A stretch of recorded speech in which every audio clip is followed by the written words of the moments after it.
On today's You Ask, I Answer, Maria asks, what is a proper social media audit? That's a good question. There's a lot to a properly done, well constructed social media audit. The function of a social media audit is simple, has a simple purpose to find out what's working in your social media programs and do it better. Now, the components of a social media audit revolve around a social media marketing strategic framework. Use any framework you like. I'll show you mine. He'll bring it up here. At each stage in this social media lifecycle, we audit what exists, what's missing, what's working, and what's not working. So those four things are what we want to identify for each of the stages around this wheel. Our goal is to identify these four characteristics for each stage and then use that as a plan of action for making repairs. So let's go through these stages real quick here and bring this here. Number one, in the first stage, the clarify stage, what are our goals and our business objectives? And so this is where a lot of social media programs run into trouble right away. What they have as goals and business objectives are not tied to, well, the business itself. So they may be like, hey, let's get more shares on Facebook. Cool. It's measurable, but does it have any bearing on the business? Does it create any business impact? And a good chunk of the time, the answer is going to be no. For your goals, this is also going to force you to think a lot about your analytics, because you need to be able to measure your goals, and if you don't have any set, it's going to be a struggle. So that's section one. Section two, creation. What content are you creating? What formats are you creating? Text, audio, video, interactive, etc. So again, we're going to audit what's there, what's not there, what's working, what's not working. And again, you'll have to rely a little bit on your analytics to understand. For example, are videos doing it for your brand on the platform of your choice? The third stage is choosing. What channels are you on? So what social media channels have you evaluated and are you participating on? And again, you'll need some audience analytics here to understand what channels should you be on, where should you be. You may find you need to do a qualitative survey to ask people flat out, hey, when you're checking social media for whatever your product or service is, where do you go for it? Who do you listen to? And so on and so forth. This is also where you make choices about budget. How much are you putting into paid? How much are you putting into organic? Stage four is connection. Are you connecting to your audiences? Have you identified your audiences well? Have you identified your influencers well? And how well are you connecting with them? How well are you staying in touch with them? I've been a part of some influencer programs where their contact with the influencers is pretty nominal, and as a result, they don't get the impact that they're looking for. So we want to assess connection. What's working, what's not, what do we have, what do we don't. Number five is coordination. How well are we executing our social media program? How well are we budgeting time? How are we using our resources? How well scheduled? How much is automated that should be automated? These are important questions, and this is where you'll get into a lot of tools and stuff. Are we using the right software for the purposes that we've set out? Number six is collaboration. How well are we collaborating? How well are we engaging with our audiences? How well are we building a community? So this is where we would look at things like returning users to our website from our communities, looking at the amount of activity within our communities.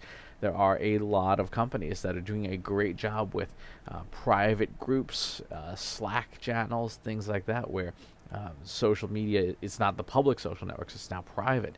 And how much engagement are you getting out of those? Number seven is communication. How well are we monitoring? How effective is our monitoring and identifying issues? What are our response times to identified issues? This is also where we get into crisis communications. What kind of crisis communications plans do we have in place? When was the last time we ran a drill simulating a crisis? And if we did that relatively recently, how impactful or effective were we at executing the drill well? And finally, the conclude stages, what do we have for analytics? What do we have for insights? How well are we turning analytics into insights and then into strategy, tactics, and execution on a real-time basis or near real-time basis. What software, what systems do we have in place to automate all that to make it as easy as possible for everyone who's participating in our social media strategy to get good insights. Now, this framework, this strategy, it's big and it is designed for the enterprise. If you are a smaller business, all this may be done by one person, and it may not even be their full-time job. That's okay as long as that's a conscious choice. That is okay as long as you still have tasks for that person to do that scale down to the individual level. So you may not have a full crisis communications team, but you still need a crisis plan, even if it's just a pile of Post-its taped to somebody's wall. You still need influencer identification. It may not be a data science firm like Brain Trust Insights doing massive scaled data science, influencer identification. It may be, again, that may be an intern Googling for people. As long as that's a conscious choice, that's fine. There's nothing wrong with that. So in each of these stages, you'll scale them up or down based on your company and the resources you have allocated to social media.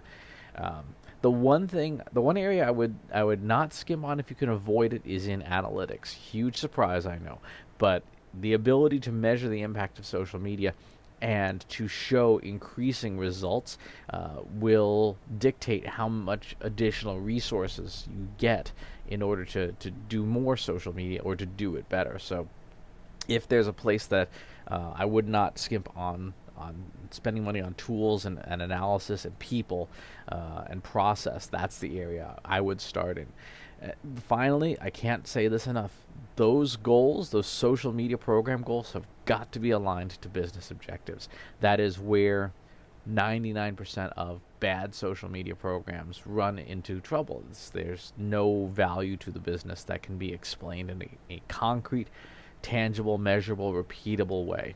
So that's where you got to fix it up. So that's what a proper social media audit would look like.